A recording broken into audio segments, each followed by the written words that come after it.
filho que nasce. Nós vamos ter esse privilégio de ver, aliás, essa segunda igreja do ministério ali no Iporanga.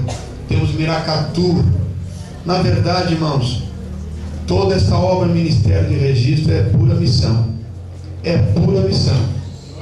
Então eu quero agradecer a Deus pela vida dos irmãos, por essa conscientização missionária, e que os irmãos comecem a trabalhar no seu coração. Você não tem coragem de pegar o dinheiro e mandar para Santa Catarina? Eu não tenho nada contra, mas eu tenho algo contra quando você tira o dinheiro da boca de um obreiro daqui da sua casa.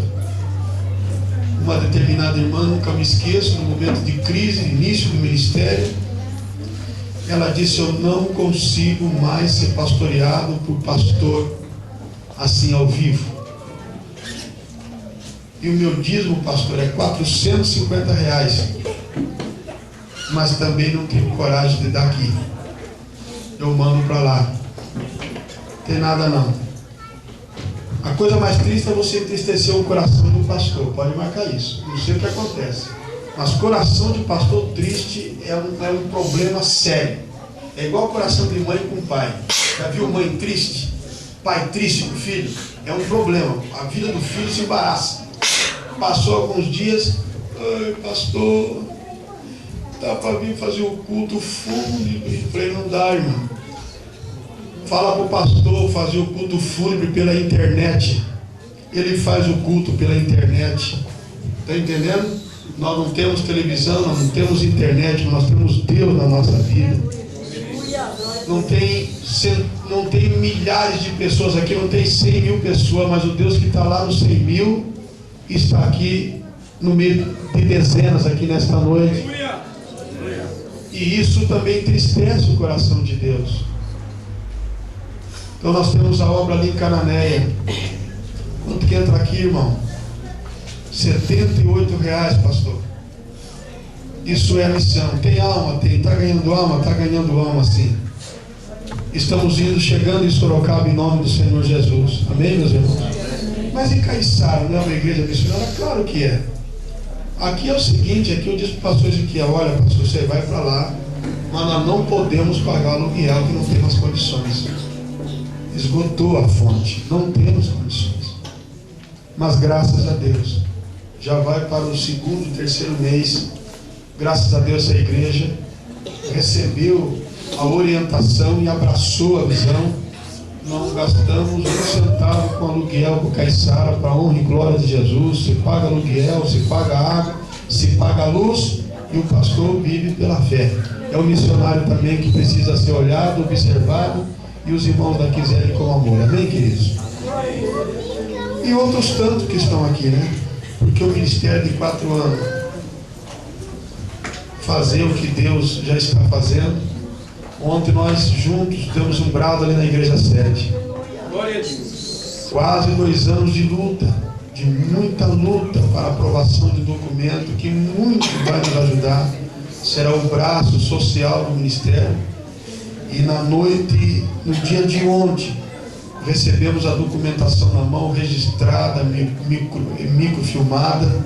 A nossa associação Samir, Associação de Amparo ao Menores do Ministério de Registro, está devidamente registrada, legalizada, e nós vamos cumprir aquela palavra que a fé sem obra é morta. Muitas igrejas fazem culto, recolhem dinheiro, mas quando uma pessoa viciada no álcool, com drogas, aceita Jesus, tem que ir para outras igrejas, porque não tem aonde cuidar. Mas agora o documento está pronto. Isso também é missão. Eu quero que Deus levante quem está estudando, faça curso de psicologia, faça curso assim, dentro desta área, está entendendo? Para assistência social, para que a igreja tenha dentro dela pessoas capazes, pessoas com capacidade para desenvolver um trabalho. Nós não vamos ser uma igreja só de pregação, de culto que acaba 9, 9h30, nós vamos embora para assistir o filme que vai passar. Nós seremos uma igreja que vai funcionar diuturnamente. Amém, meus irmãos? E nós vamos ter alegria em nome do Senhor Jesus. Quantos podem levantar a mão e dizer que isso é fato concreto e Deus vai nos abençoar? Glória a Deus. Deus vai abrir as portas e nós vamos fazer um grande trabalho para a honra e a glória de Jesus. Lembro-me que eu passava de ônibus e quando passo de carro eu vejo aqui aquelas coisas bonitas. Escola da igreja tal, hospital da igreja tal.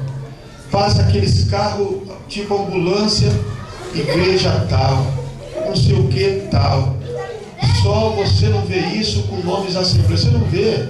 Você não vê escola escrita Escola Assembleia de Deus, não sei o que, Assembleia de Deus, mas o mundo verá. Aleluia! Glória! O mundo verá. Não só essa placa revelando que neste lugar tem culto, mas eles verão outras placas. Casa de recuperação, Ministério de Registro. Casa disso, Ministério de Registro. Escola, Ministério de Registro. E quem vai, pastor, funcionar tudo isso? Vocês tratem de estudar, porque não vão ficar sem ignorância não, porque para que nós possamos ser respeitados é preciso também que nós tenhamos conhecimento. Amém, queridos? Amém. Abra sua Bíblia no livro de Isaías, capítulo de número 6, versículo de número 7. Deus nos dá uma coisa assim nova a cada dia. E são coisas que me causam um desafio muito grande, mas eu acredito que Ele vai cooperar comigo mais uma vez nessa noite, e os irmãos assimilem o que Deus tem para as nossas vidas. Leiam todos comigo Isaías 6 e 9. Vamos ler? 8. Depois disto ouvi, eu leio e vocês repetem. Depois disto ouvi a voz do Senhor, que dizia, a quem enviarei? E quem há de ir por nós? Então disse eu, eis-me aqui, envia-me a mim. Amém. Tome assento, meu irmão. Glória a Deus. Vou pedir toda a cooperação dos irmãos que estão ali do lado de fora, os que estão do lado de dentro, para que nós possamos aproveitar o que Deus tem para as nossas vidas. Amém? Deus é ímpar quando fala. É ímpar. Deus é singular quando fala. E quando me voltei para a liturgia do culto desta noite, que a programação é de missão, logo entrando ali a gente encontra aquela frase: missões está no coração de Deus e no seu. Missões. E o Espírito de Deus me trouxe aqui para o livro de Isaías para que eu pudesse entender isso. A palavra missões, ela está separada, dividida em três estágios. Primeiro, ela está no quesito projeto. Diga comigo, projeto. Vamos lá? Projeto. Missão não é um projeto de homem.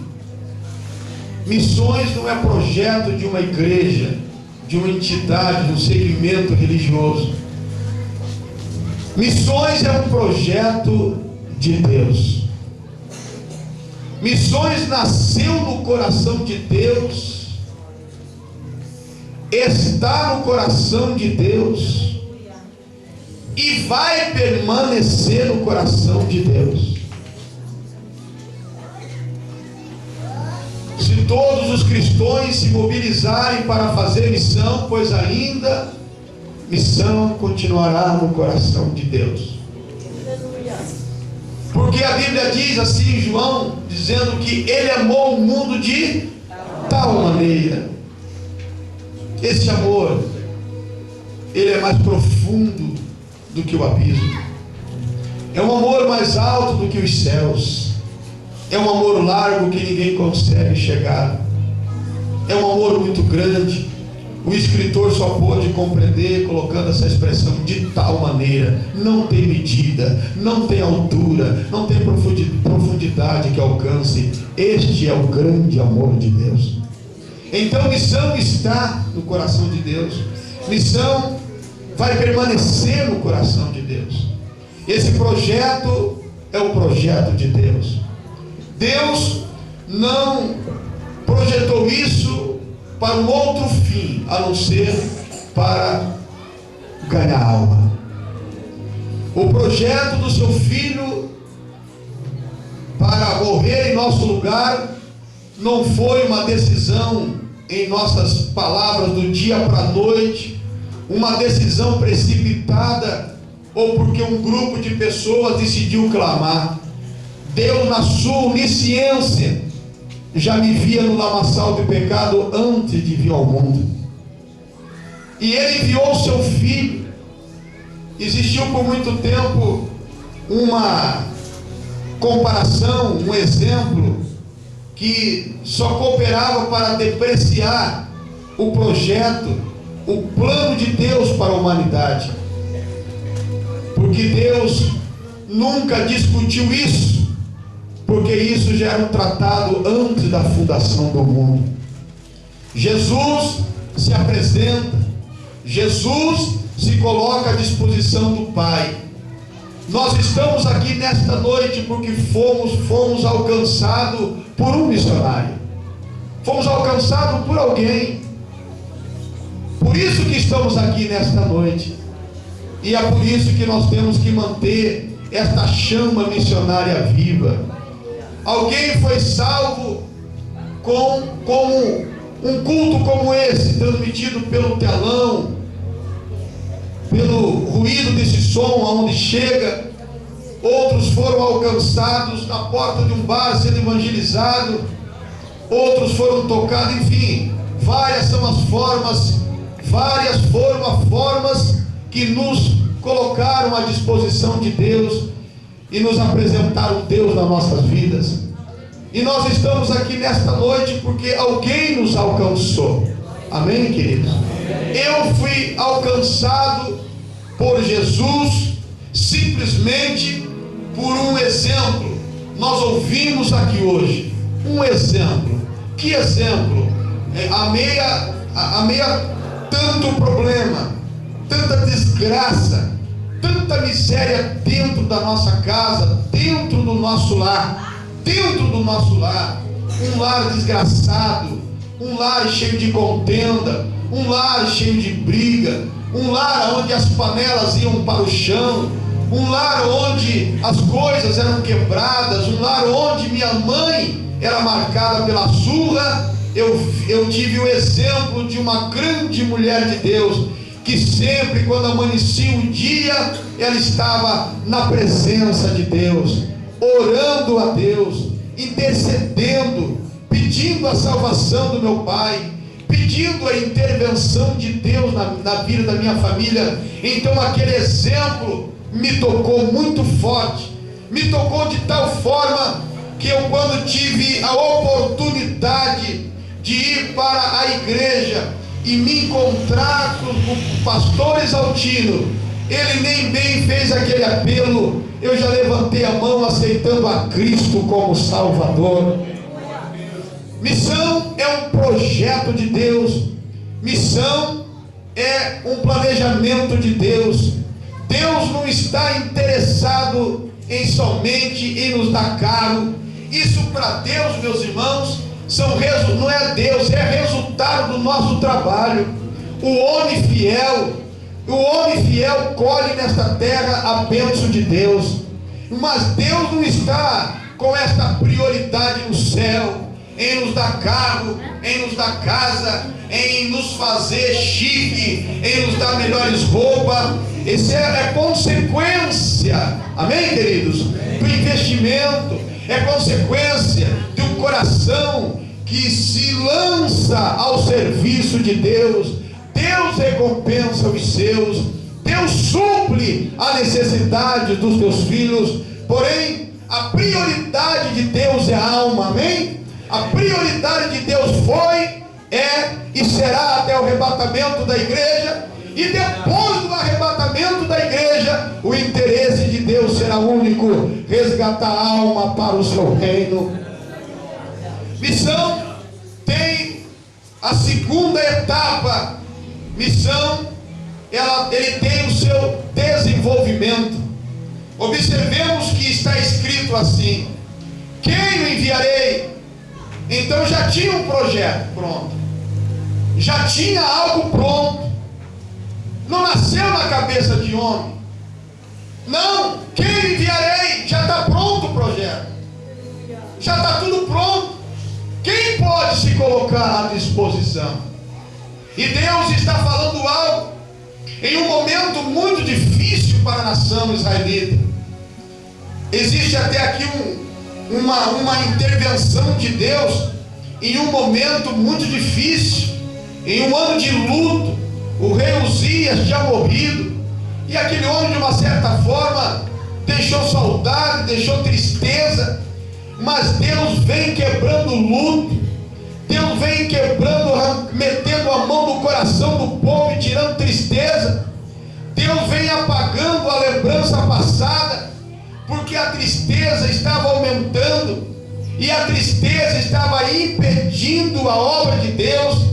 Lá estava o profeta Isaías, no seu canto melancólico, dando valor ao passado, dando valor a um homem que, por consequência da sua desobediência, pagou um preço muito alto e partiu para a eternidade. Mas foi nesse momento que Deus nos revela que Ele tem um projeto, amém? Amém. Deus nos respeita, amém, queridos? Amém. Deus nos respeita sim. Deus tem um caráter tão lindo, Ele é longânimo, diz a Bíblia. Sabe aquela fase que você entra em crise? Sabe aquela fase que você não está bem? Sabe aquela fase que você está mais com vontade de sair do que ficar? Sabe aquela fase que você está com um problema tão alto financeiro na sua cabeça, e a gente com um problema não consegue responder à altura no âmbito espiritual, porque uma coisa está ligada na outra? Sabe aquela fase que o seu lar entra em problema? Sabe aquela fase que você passa por um desemprego? Então, essa fase, como nós nos comportamos nesta fase? Sabe aquela fase que você descobre que uma doença está em você, e essa doença ameaça você? Entendeu? Como a gente se comporta? A gente se comporta de uma maneira assim muito oculta, a gente se retrai.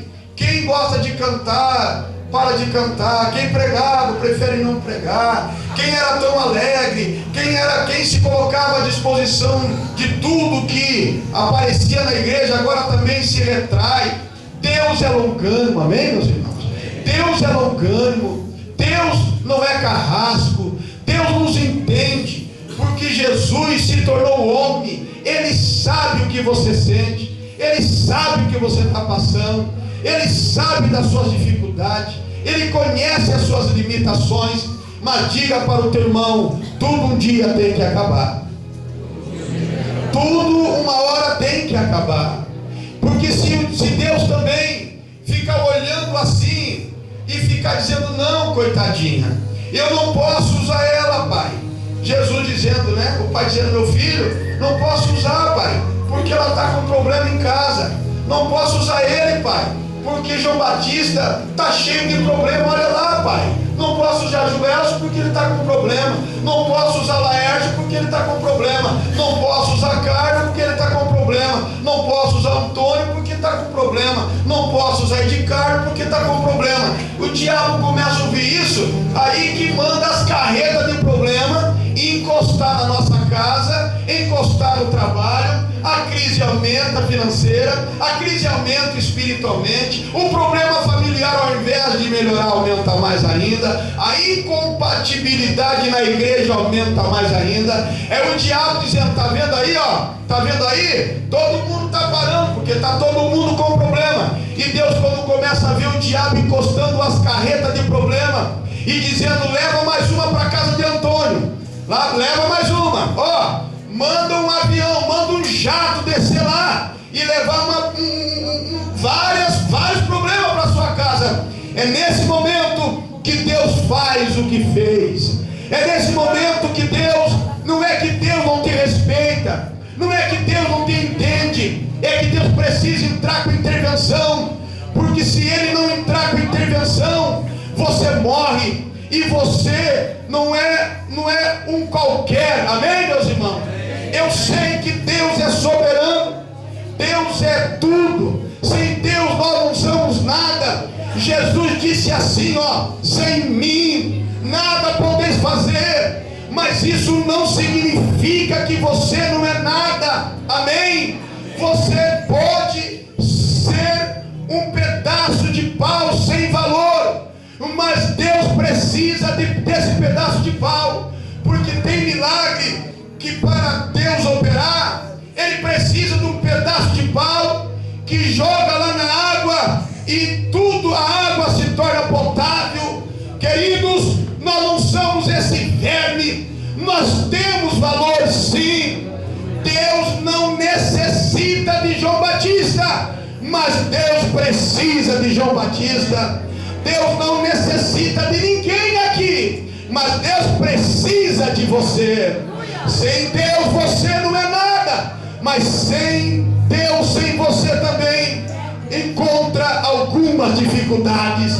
Que é isso, pastor? Deus tem dificuldade? Tem sim. Deus pode destruir o diabo agora, Deus pode acabar com isso agora, mas para mostrar que o homem adora a Deus não pela obrigação, mas para mostrar para o diabo que não precisa se rebeliar contra ele, e para mostrar para Satanás que Deus é mais e que Deus é todo poderoso, ele pega homem de carne e osso, que come arroz e feijão, e enche ele da sua glória. E este homem fraco, diante de Satanás, diante desses demônios, o demônio olha para esses crentes fracos, abatidos, e diz: eu vou acabar com você, eu vou destruir você com esta luta, vou se levantar contra você agora, e vou pedir que todos os meus parceiros, meus discípulos do inferno, vão contra a sua casa.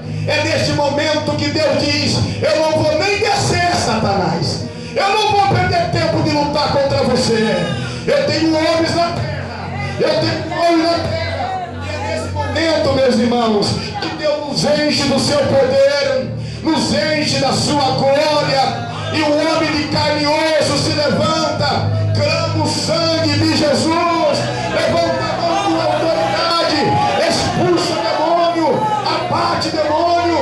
Deus tem espaço para levantar um povo poderoso na face dessa terra.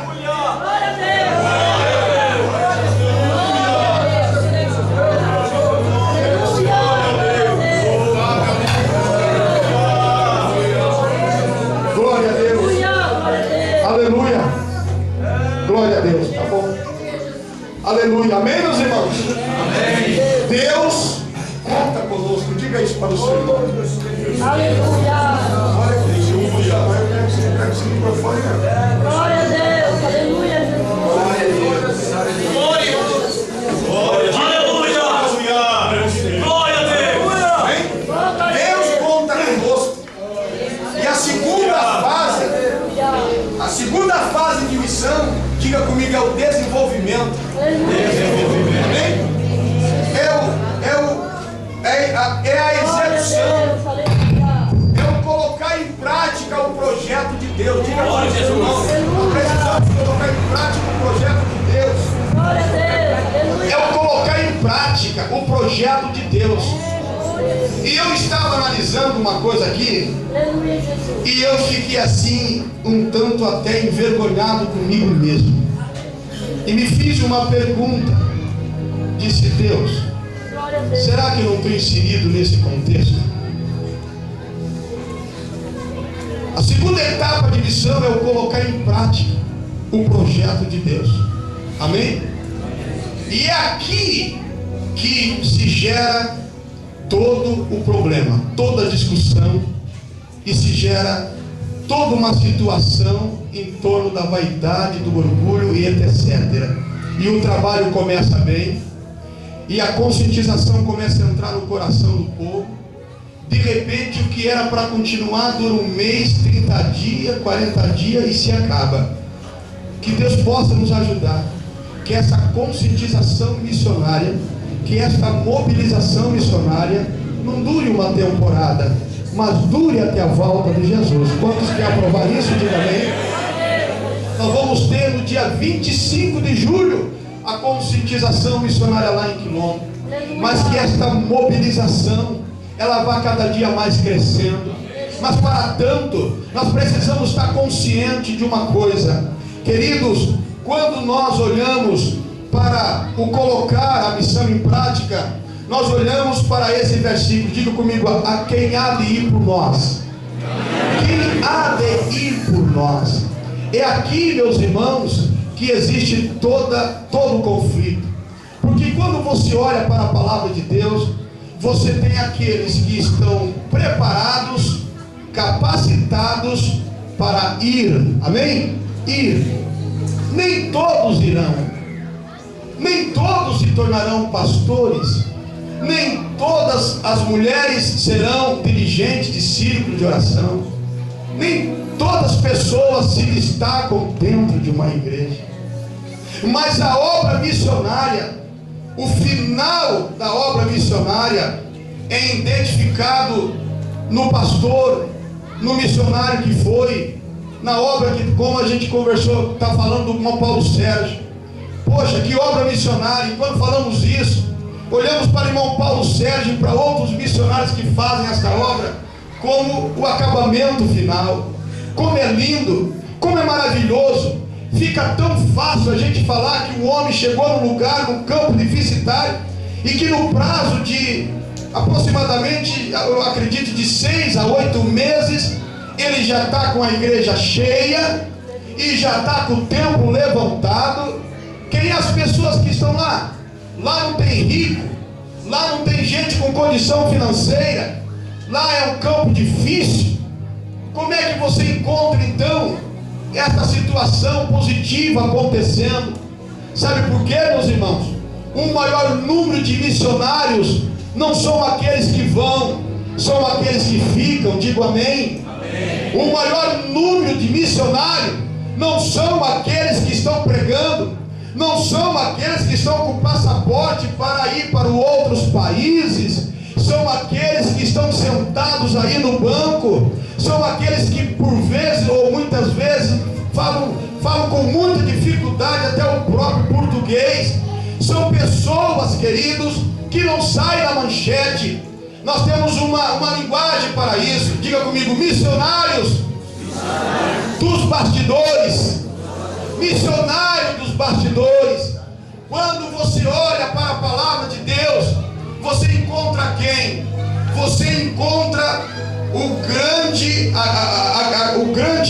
grande mover, a grande expressão missionária na vida de Paulo.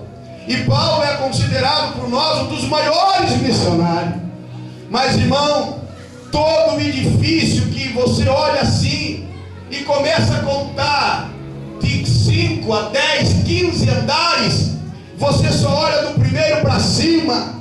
Mas para aquele edifício aguentar andares e muitos andares, de forma que possamos enxergar, foi feito um bom alicerce.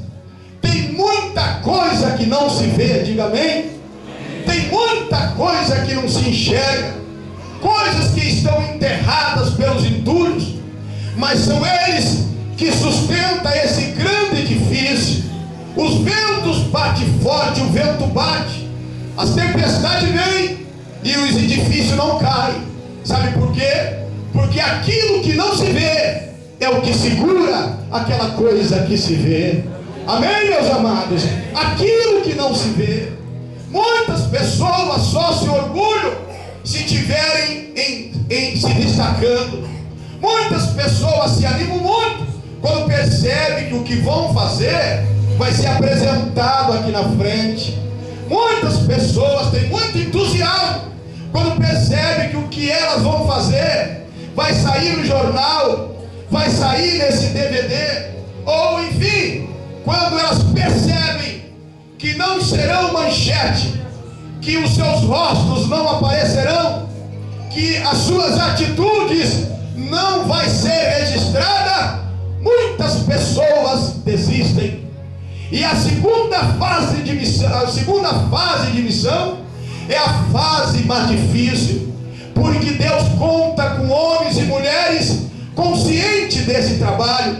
São missionários nos bastidores do reino de Deus. Homens e mulheres que estão trabalhando. O pastor não vê, a dirigente do círculo de oração não vê. São homens e mulheres, crianças, pessoas que sustentam homens como eu pregando. Homens e mulheres que sustentam obreiros que estão aqui em cima. Olhe para cá, por favor. Compreenda isso. Quantos homens estão sentados aqui? Se nós reuníssemos todo o ministério, o maior número ainda continua lá. Isto é a voz de Deus dizendo que o maior número de missionários não estão com o microfone na mão, não estão pegando o avião, não estão sentados no púlpito, estão sentados aí embaixo, fazendo a obra de Deus, fazendo aquilo que Deus enviou. Quando se considera um desses missionários, levante a sua mão para dizer: Deus, muito obrigado, porque eu faço parte dessa obra.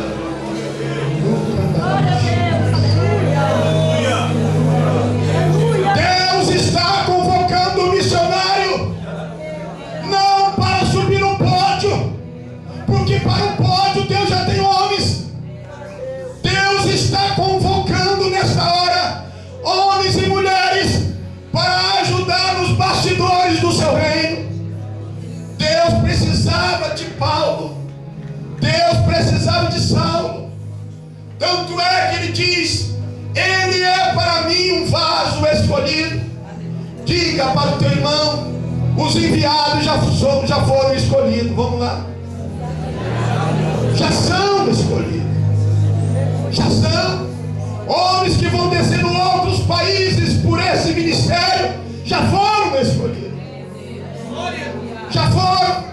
Mulheres, famílias que serão enviadas para fazer obra majestosa e para registrar história em outros países, em outros estados, também já foram escolhidas. Agora Deus está convocando pessoas dos bastidores, irmão Marilene. Deus quer levantar um edifício muito grande. Quantos crê, diga amém? Deus não quer levantar um edifício de 10 andares. Deus quer levantar uma torre da terra aos céus, ao ponto que os homens subam correndo até a sua presença. Mas para isso Ele está precisando de operários. Amém? Para trabalhar na cavação desse grande edifício. Está precisando de homens para trabalhar lá embaixo.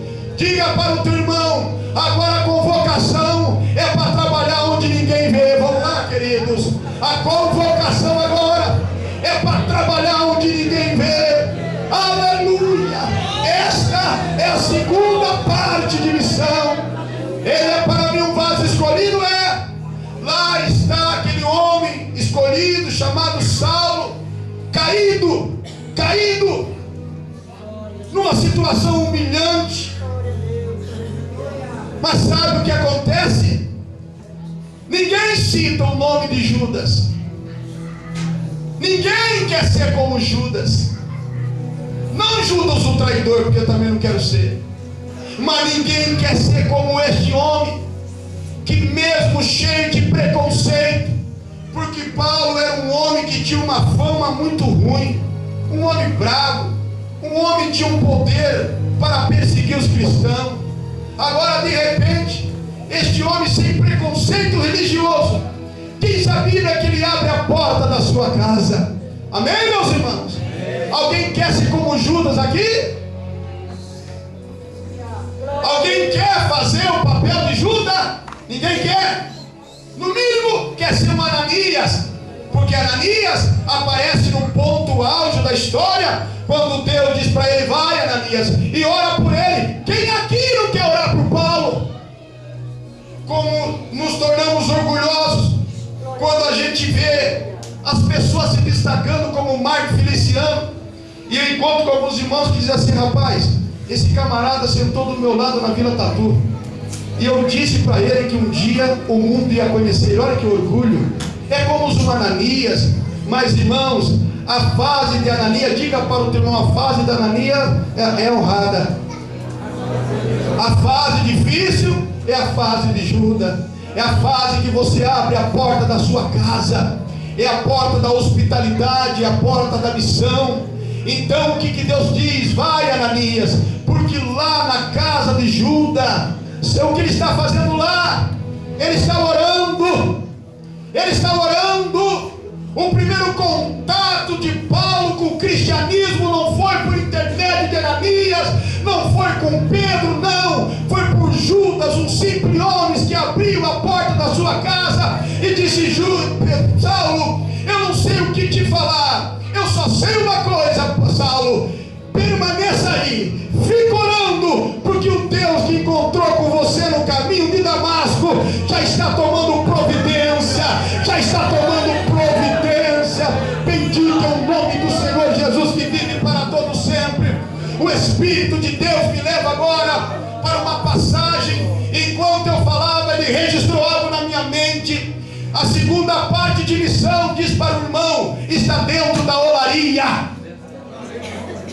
A segunda fase de missão está dentro da olaria. O que se faz na olaria? Na olaria se pega o barro, na olaria se trabalha no barro. Depois que o barro está pronto, então se parte para fazer um vaso. Pare, escute com atenção. Quem é que aparece na vitrine? Quem é que aparece nos pontos turísticos e nas feiras? O oleiro ou o vaso? O oleiro ou o vaso? O oleiro ou o vaso? Ai, que vaso lindo! Nossa, vou colocar na minha sala. Ai, vou colocar na minha varanda. Lindo, não é lindo? Só que você não viu o que aconteceu para aquele vaso chegar ali. Se não tivesse uma pessoa decidida a sujar as mãos. São mais de 200 tipos de barros, está entendendo? Que serve para fazer vasos. Mas segundo historiadores, aquele barro que o oleiro estava trabalhando, e Deus levou Jeremias para ver ali, aproximadamente desses 200 tipos de barro, apenas de 6 a 8 tipos de barro se pode fazer o vaso, está entendendo? Um vaso de primeira. Ou seja, Deus pega justamente o maior número de barro para fazer um vaso, e foi por isso que ele se quebrou na mão do oleiro. Mas o oleiro não desistiu. O oleiro foi lá, pegou os cacos, molhou de novo e começou a fazer um outro vaso. Diga para o teu irmão: seja um missionário comigo e me entenda um pouco mais. Diga para ele: seja um missionário comigo e me entenda um pouco mais. Ah, meu irmão, depois que a pessoa chega aqui no púlpito, olhe para mim um pouquinho, vou usar um exemplo. Querido, eu tenho que, no mínimo, usar o raciocínio. Não é fácil para mim também agora, por causa de uma luta, abandonar tudo. Por causa de um problema financeiro, largar tudo. Está entendendo, meu irmão? Mas para quem está aí e não chegou aqui, daí é mais fácil. Algumas pessoas dizem: eu não sou nada lá mesmo, eu não canto, eu não prego, ninguém me vê. Está entendendo? E isso está acontecendo porque nós estamos com um grupo de pessoas que quer ser vaso de vitrine, Todo mundo quer pregar, todo mundo quer cantar. Bateu uma epidemia agora. Eu não gosto de ficar parado. Até parece que trabalho só se faz pregando, só se faz regendo. Querido, Deus está convocando oleiros. Oleiros, tem muito barro para fazer vaso aí. E tem muito vaso quebrado em pedaço, que precisa ser feito de novo. E aqueles que estão na manchete, e aqueles que estão no meio da multidão como eu, muitas vezes eu prego e uma alma aceita Jesus, mas na verdade não é fruto meu coisa nenhuma. Foi uma irmã que não prega, que não canta, que não ensina, opera pela misericórdia de Deus, fala a língua até baixinho na igreja de vergonha, mas aquela irmã é uma oleira de Deus. Quando ela abre a boca na cidade, ela diz: meu filho, vai na minha igreja hoje, meu filho, vai lá ouvir o meu pastor pregar, meu filho. Está entendendo? Oleiros dentro da escola dizendo: vai na minha igreja, professora, vai na minha igreja, colega. Oleiros trabalhando na empresa e dizendo: olha, Deus pode resolver esse problema, Deus pode te ajudar. Aí a pessoa aceita Jesus. Os que estão aqui em cima não conseguem abraçar, mas os oleiros aí embaixo diz para ele: não desista, viu? Fica firme. Eu também passei por essa luta e Deus me deu vitória. Você vai passar também. Deus me ajudou e você vai ajudar alguém. Eu escutei um testemunho tão simples esses dias, minha mãe contando em casa, que irmão Urias, não sei se ele está aí, ele indicou alguém para o presbítero Carlos por telefone, para a missionária Francisca. Olha aí o oleiro trabalhando. Você chega naquela sede, Urias está lá fora. Que prazer tem naquilo! Que prazer tem naquilo para ficar tomando conta do meu carro, tomando conta do carro dos irmãos. Mas Deus precisa de oleiros agora. Deus precisa dessa gente. E aquele moço, você chega na sede, eles têm a mão com um sorriso, com orgulho, e diz: a paz do Senhor. Eu não me lembro até hoje, como presidente, o dia que eu peguei um telefone para dizer para esses pastores: vai na casa de alguém, mas Urias, que não prega na sexta, que não prega no sábado, que não é presidente, está fazendo muito mais do que o seu presidente.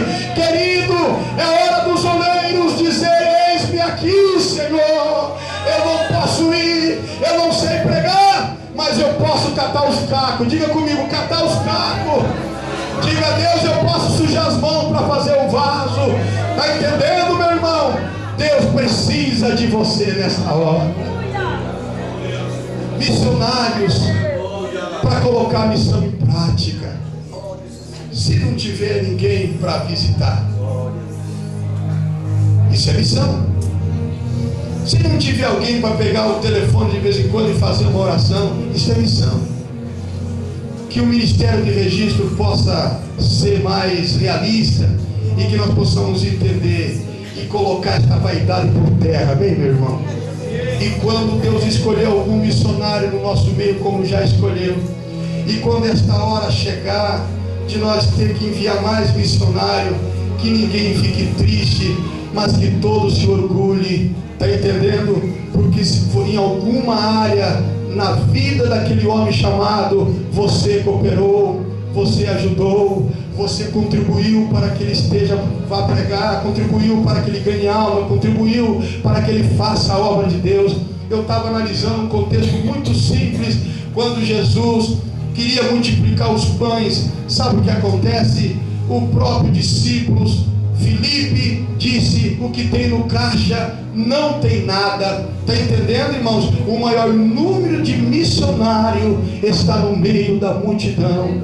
O maior número de missionário não tem placa de pastor, não tem placa de presbítero, não tem nomenclatura de fulano e fulano de tal, mas eles estão diuturnamente clamando e dizendo: Jesus salva, Jesus faça a obra. Jesus vai ter culto na minha igreja hoje, Jesus. E há muito tempo que eu não vejo uma alma sendo salva. Está entendendo? O maior número de missionários estão nos bastidores. Sabe, querido, da onde veio os 5 pães e 2 peixinhos para Jesus multiplicar e sustentar mais de 5.000 homens, fora mulher e criança? Não veio dos discípulos, não veio daqueles que eram maiorais, veio de um rapaz que nem o nome dele entrou naquele texto, mas eu tenho certeza que naquela manhã aquele rapaz contribuiu para que aquele milagre acontecesse. Está entendendo, meu irmão? O maior número de missionários não está sentado no púlpito. O maior número de missionários estão espalhados nos bancos da igreja, e a maioria deles não usam paletó, não usam gravata, mas o coração desse povo arde, o coração desse povo pula forte. É um contribuindo, é outro orando, é outro visitando, é outro ajudando, e de repente o ministério vai para 10, o ministério